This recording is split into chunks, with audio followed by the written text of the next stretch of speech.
So ayun guys, meron tayo yung ginawa. Andito tayo ngayon sa may bagong barangay, laging handa. Meron kaming ginawa dito. Ito, ano ko to bibigyan ko kayo ng tips sa mga baguhan na. Di ba ito, unit nito, lagi daw nawawala ng pre-on. So papakita ko muna, na-check ko ito kahapon. So para maniwala kayo, baka sabihin ni kwento-kwento lang, pakinggan yung sabi ni ma'am. Papakita ko yung sabi ni ma'am. Sagad oh. Sagad. Ito bago lang to. Yan. Ang problema nito, lagi nawawala ng pre-on. 3 months lang to ma'am, no? Simula kinabit. Simula kinabit, bago pa lang siya, ilang buwan lang, bago nawala ng, bago... Hindi, ibig ko sabihin, bago ko nabili, sila nakabit. Oo. Eh, wala pa isang Wala ng pre-on. wala na po yun. Kasi tumawag kami sa iba. Sige, tubo na po yun. Sige, lagay. Sige, lagay. Mamaya ilan hours lang wala. Tawag naman. Lagay na naman. Ganon. Hindi ba niya sinabi may lagas? Pag sa huli to, kayo na ang tao. Sabi yan, ma'am, wala na po yun. Oo. Pero naman sinabi may tagas. Pero yung dati nakalagay dito ma'am, ano siya, Panasonic pa rin. Panasonic. Yung dati namin Panasonic, wala na talaga. Sira na siya. Sira. Kaya pinalitan mo siya. Ang problema lang, yung ginamit na tubo, yung pa rin sa dati. Oo, ganun pa rin. Kumakukulit niya. Kaya hindi na nila in-adjust. Pero pwede naman siya ma-adjust. Babakbakin lang yung brake. Hindi naman babakbakin kasi pababa naman yung drain na yan. Pababa. Ibaba mo lang siya. Matatabunan pa rin siya. So ayan, narinig nyo, di ba? Yung sabi ni ma'am. Kinabit to, 3 months lang, tapos nawala na ng gas. Nawala na ng refrigerant. Tapos balik na naman daw, ganyan, di ba? Tapos wala na naman, balik. So ganito guys, para makaano kayo. Kahit ikaw, pag mag-check ka ng aircon, dapat tanungin mo talaga yung customer kung ano yung history. Hindi yung check mo lang ng ganyan, kagaya nito. Bakit nawala ng pre-on? So kailangan tanungin mo kung unit ito, bago. Makikita mo, may nanungina. May, na siya, latest na siya na model. Yung bahay, siyempre matagal na to. So ibig sabihin, hindi lang isumarize yan maano ka talaga. Yung tubo na nakabaon. So, tanungin mo si ma'am kung may nakalagay ba na aircon dati dito. Kagaya ng ganyan. Tinanong ko si ma'am, may luma daw. So ngayon, ang ginamit na tubo, yung luma pa rin. Yung bago kinabit. Kaya siguro bitin yung niya, yung sagad sa kisame kasi hinabol nila yung tubo na nakaabang.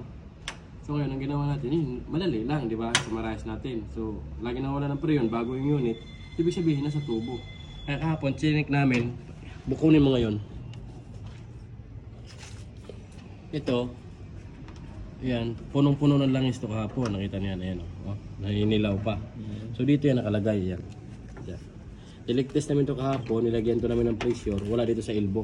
So, ibig sabihin, andun sa loob, gumagapang yung tagas niya pababa. So, alam na agad kung anong problema. Di ba? Kaya, ang suggest natin, repiping na. Huwag nang tingnan mo rin yung fittings. Wala kang makita sa fittings, wala kang ganyan. So, repiping na siya. Suggest din natin na ibaba natin konti yung unit para hindi siya masyadong sagad. Pag maglinis, madali na baklasin yung cover. Tapos, expose na lang yung pipe dyan. Makikita mo dyan sa loob. I-expose na lang yan dyan. Pati yung drain niya, buti na lang yung drain niya pababa. Hindi na kailangan mag-layout ulit kasi puputulin mo lang yun tapos i-adjust mo lang yung hose. So ganoon lang guys, no? Madali lang yung summarize, basta kailangan makwento yung customer. Hindi pwede yung ikaw lang yung nakakalam, kailangan maano mo sa customer na ano nangyari, di ba? Yung mga history ng aircon niya, bakit nagkakaganon. So ganoon lang. Ayusin natin to, pakita natin yung kakalabasan itong pinagagawa natin. Technician na yung gumawa niyan, pag ilan na tayo? Diba? Pangapat. Pangapat na tayo. Pangapat pa Technician. Hindi na kailangan technician ngayon nagagawa. Nangihilot na, albularyo. Kasi wala nagawa na ng technician, technician tayo. Ano ba gagawin natin? Ano natin masasagasaan ng technician, di ba? Tawag na kay Mang. Hindi na technician gagawa yan. Yeah. Hindi na. Ano na? Mining game. Tara guys, ayusin na natin to. At least wala akong nasagasaan na technician kasi technician na gumawa, tapos technician ako. So magpalitan nyo tayo. Hindi tayo technician nyo. Oh. Pakita ko yung kalalabasan nito.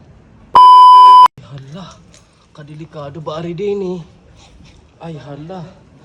1, 2, 3, go! 1, 2, 3. Dito pala may hawakan. Ha? Hindi. In live. So ayan guys. Dito kami guys. Yan, hindi kasama yung ano dyan. Dalawang supply. Subukan mo lang. Pag hindi kaya, wag na. Maiwan mo yung ano. Ha?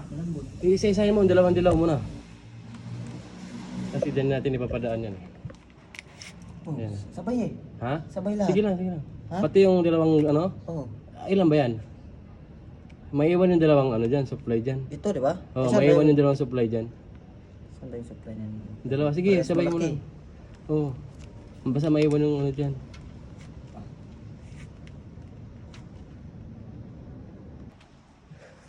Ilipat din natin yung wire niya. Yan oh, malambot ah. Basta maiwan yung dalawa dyan, supply yung dalawa dyan eh. Nasa indoor kasi yung supply niyan. Ano sa indoor to? Ah, hindi, sa indoor. Pinapunta nila dito sa outdoor. Tanggalin na natin yung guys. Tinan nyo. Lagyan nyo ng tiplon. Siguro akala dyan yung lake. Puro may tiplon siya. Hop. Forma. Di ba? Bali, sakto lang siya 10 feet. Nabutas na natin guys.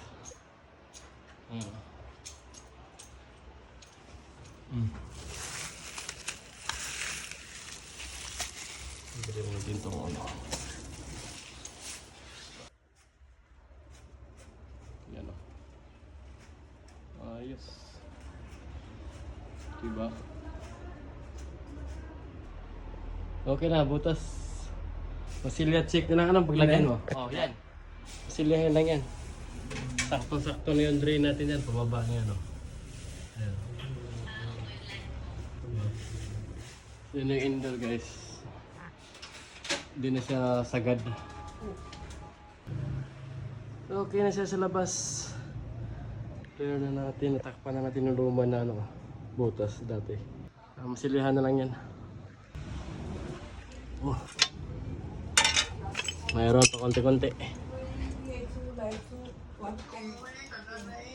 Lubog.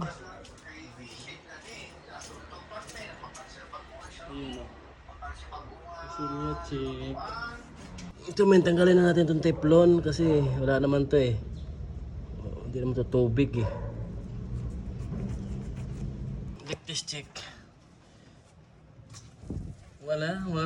Hatak lang natin yung wire mula sa loob kasi ito, di ba dalawang itim, dalawang ano yan?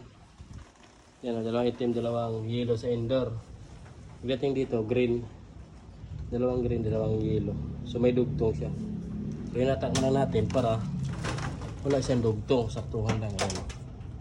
Sa papunta sa indoor. Ito masilyahan na rin. So okay na oh. Lamig na. Pumirit na siya. 120, 130. Yan na yan. Tataas ulit yan pag lumaylo na ulit yung compressor. So okay na siya. Okay na. Punta na tayo doon. Mag Spider-Man na naman tayo dito. Spider-Man.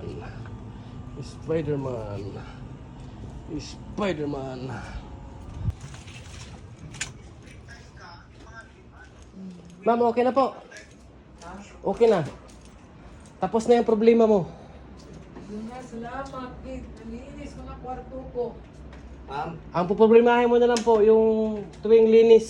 Bakit? Siyempre, papalinis ka every 6 months. Lang ma'am, para pinturahan yung masilya. Sama silya? Yung puti, papinturahan na lang ng parehas ng kulay ng pader. Kasi ito, may mga masilya rin to. Sabi mo, pumabalik ni. Anong nangyari? Ang silya rin. Butasan na ba? Ah, hindi na. Wala na doon. Doon sa lapas, wala nang sira ah. Wala na doon ma'am, wala. Si Tata. So ayun guys, tapos na tayo na ng Kunti lang natanso natin. So, may napansin ko yung pagong, di ba? Itong pagong, ihahalin tulad natin sa trabaho natin. Mabagal man, pero umuusad, dahan-dahan. Kaya, mag-ingat tayo, baka kagatin tayo. Kaya sa mga kapwa ko, huwag tayong magpaunahan or ano sa buhay, kailangan dahan-dahan lang, at least pagpunta tayo sa tagumpay.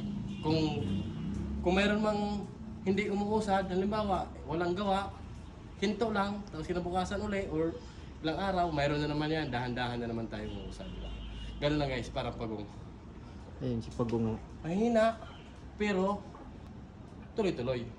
Kung sa Bisaya pa, hinay man, pero lahutay. Bye-bye.